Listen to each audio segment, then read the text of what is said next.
साथियों नमस्कार। चाय के इस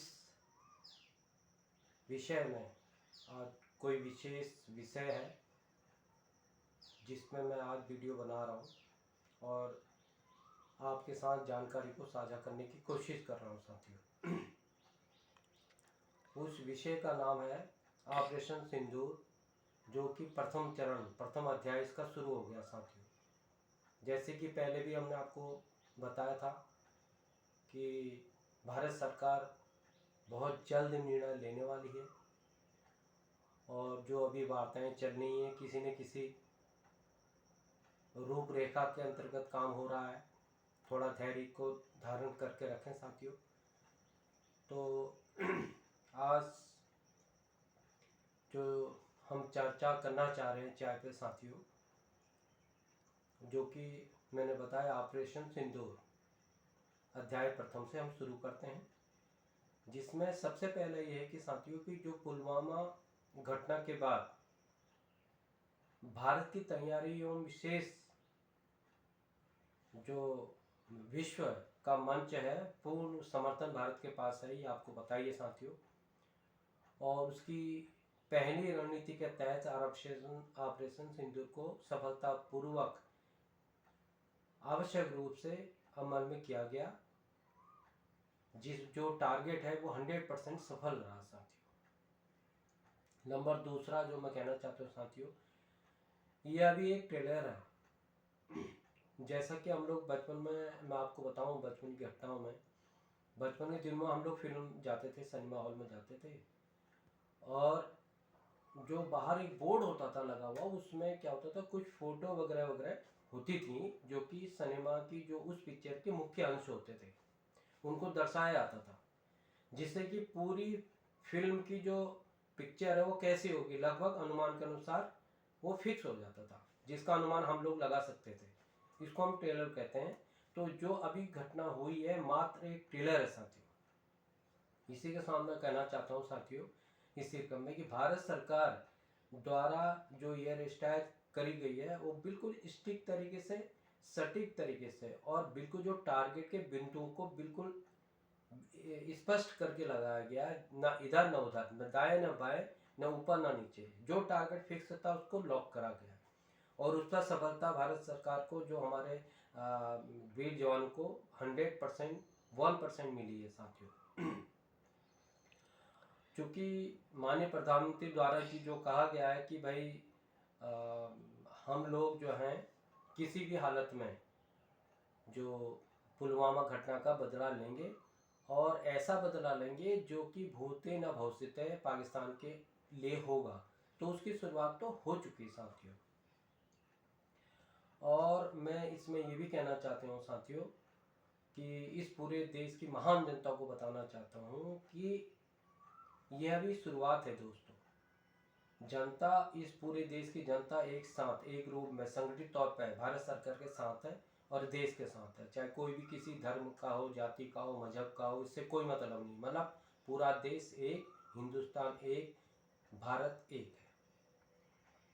अब इसके संदर्भ में मुझे कुछ बातें करनी है आपसे, जो कि मैं बताना चाहता हूँ साथियों कि भारत ने जो पाकिस्तान पर टारगेट किया है, उन 9 टारगेटों को चिन्हित किया था।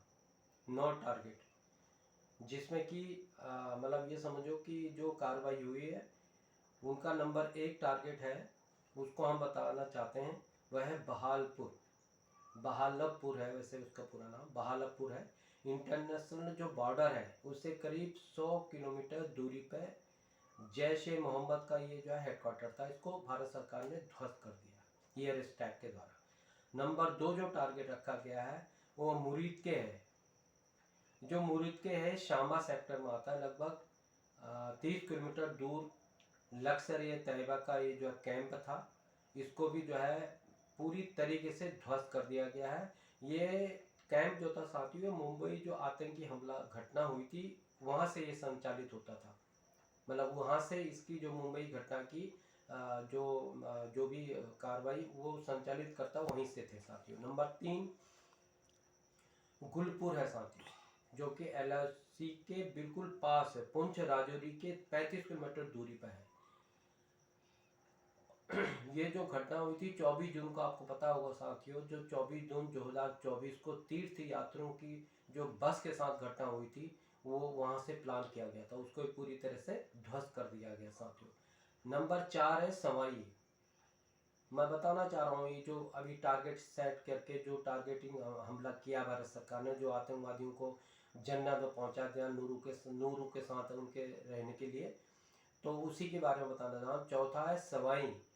ये पीओकी के पास सेक्टर 30 का है, लश्करी कैंप है, लश्कर का कैंप है, जो कि 22 अप्रैल 2025 की जो पुलवामा घटना है उसके तहत यहीं से हमले की प्लानिंग तैयार हुई थी, उसको भी पूरी तरह ध्वस्त कर दिया साथियों। नंबर 5 है बिलाल। जैश ए मोहम्मद का जो है लॉन्च पैड था, इसको भी पूरी तरह से ध्वस्त कर दिया साथियों। और छठा है कोटली। राजौरी के पास एलएफसी के 30 लगभग एलएफसी से 15 किलोमीटर दूर लश्कर ए तैयबा का कैंप है ये, और यहाँ पे लगभग 50 से ज़्यादा लड़ाके थे, विद्रोही थे, आतंकवादी थे, इनको भी हुरू के पास पहुंचा दिया गया साथियों। और सातवां है बरनाला। राजौरी के पास एलओसी से 10 किलोमीटर दूर पर एक कैंप है जो संचालित होता था, जहां आतंकवादी ट्रेनिंग लेते, इसको भी पूरी तरह से ध्वस्त कर दिया गया साथियों। और नवा जो है वह है महमूना। ये सियालकोट के पास इंटरनेशनल बॉर्डर के करीब 15 किलोमीटर दूर पर हिजबुल्ला का ट्रेनिंग सेंटर था साथियों, ये जिसमें कि जो है इसको भी पूरी तरह से ध्वस्त कर दिया गया। ये आपको बताना चाहता हूँ कि इस घटना के अंदर जो अभी टारगेटिंग घटना हुई है, लगभग 300 से 400 आतंकवादियों को मारे जाने की पूरी तरह से सूचना प्राप्त हुई है, जो अलग अलग किसी न किसी माध्यम से, प्लेटफार्म के माध्यम से। तो मैं अपने यूजर को बताना चाह रहा था ये जो घटना हुई है वो कहाँ पर हुई है साथियों। इन सभी टारगेट को भारतीय स्टाइल के द्वारा जो है पूरी तरह से लगभग मतलब ये है कि 100% जो टारगेट को सफलतापूर्वक पूरा किया भारत सरकार के जवानों ने साथियों। इसके लिए आप सभी पूरे देशवासी इसके बधाई के पात्र हैं, और ये शुरुआत एक तरह से हो चुकी है, जो कि पहले भी कहा था माननीय मोदी जी ने कि अभी आप जो घटना घटी है इसके लिए पूरा पाकिस्तान को ऐसा सबक सिखाएंगे कि भूते न भविष्यते, वो याद रखेगा। और निश्चित तौर पर मैंने पिछले वीडियो में बताया था कि लगभग 5 टुकड़े तो होने ही होने हैं, और इसकी तैयारी, इसकी शुरुआत लगभग भारत सरकार ने कर दी है साथियों। आखिर में मैं ये भी कहना चाहता हूँ साथियों, बताना चाहता हूँ चाहने वालों को कि ये जो टारगेटिंग घटना है ये यहाँ से तो हो ही रही है, लेकिन साथ ही भीतर से भी जो बलूच लिबरेशन टाइगर फोर्स है उन्होंने भी हमला कराया है। आपने सुना भी होगा कि उन्होंने भी कई जो है पाकिस्तानी सिपाहियों को ऊपर पहुंचा दिया है।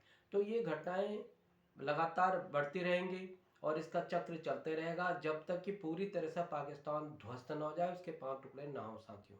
तो ये आज बहुत बड़ी बात थी, और मुझे लगा कि आपसे बात करना चाहिए।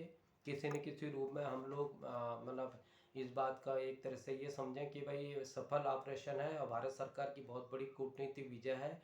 और जियो पॉलिटिक्स के बारे में भी आप ये समझ गए होंगे कि भारत सरकार की नीति कितनी सुदृढ़ है, कितनी मजबूत है साथियों, और पूरी तरह से पाकिस्तान को अलग थलग कर दिया गया है। और ये बहुत महान विजय इसमें की शुरुआत हो चुकी है साथियों, और देखते रहे आगे होता है क्या। ठीक है साथियों, तो इसी के साथ मैं अपनी बात को समाप्त करता हूँ साथियों। जय हिंद, जय भारत, वंदे मातरम, भारत माता की जय।